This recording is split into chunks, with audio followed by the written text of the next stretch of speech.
I don't want to be called an actor. I don't want to be called a star. I don't want to have a label. I want to have a legacy.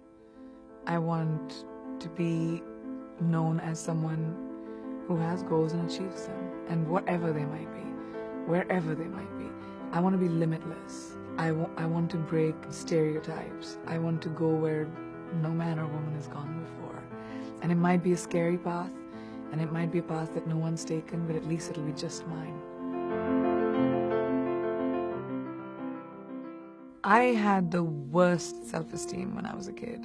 I was made fun of because of the way I talked, because of where I came from. I was made fun of on every level. And the only way you can change that is setting goals for yourself and saying, I will be the best version of me.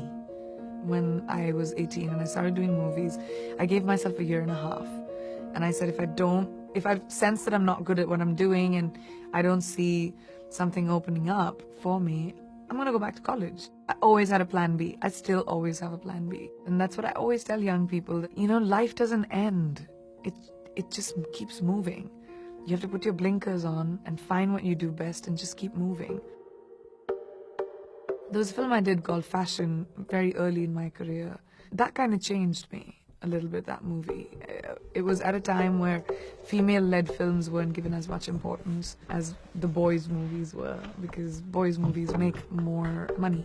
Meghna, you're next. Come on. Come on.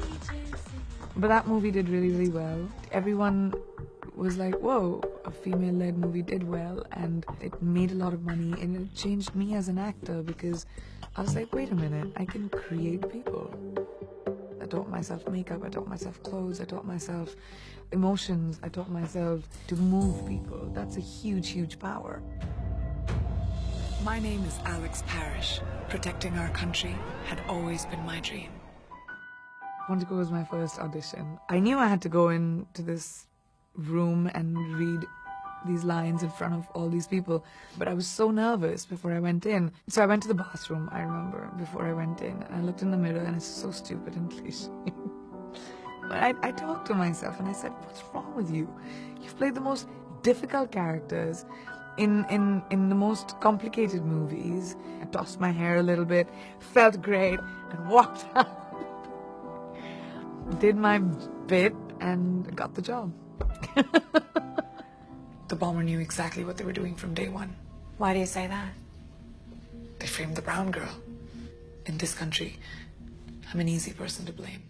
I remember when I read the line, I remember calling the writers and I said, this is a really big deal for people in general, people who look like me, people, who have been treated a certain way or racially profiled because of the color of their skin. And thank you for giving me that line. When was the last time you saw an FBI agent with a hijab, When was the last time you saw an Indian girl who is the headline of a show and at the same time completely, insanely unapologetic? Nice to meet you, Ryan Booth. And bold and brazen, and not a doctor or a nerd or a computer scientist or, Apu from The Simpsons who talks like that. When I was very young, I was 19 and I was doing first few movies, I remember that the producer just said, well, she can't work it out, it's fine, we'll just cast someone else. Girls are replaceable. Subconsciously, it really worked on my mind. And I started picking up parts which were strong, which were not just the damsel in distress waiting for someone to rescue me. Now, 13, 15 years later, the movies that I do, I'm irreplaceable.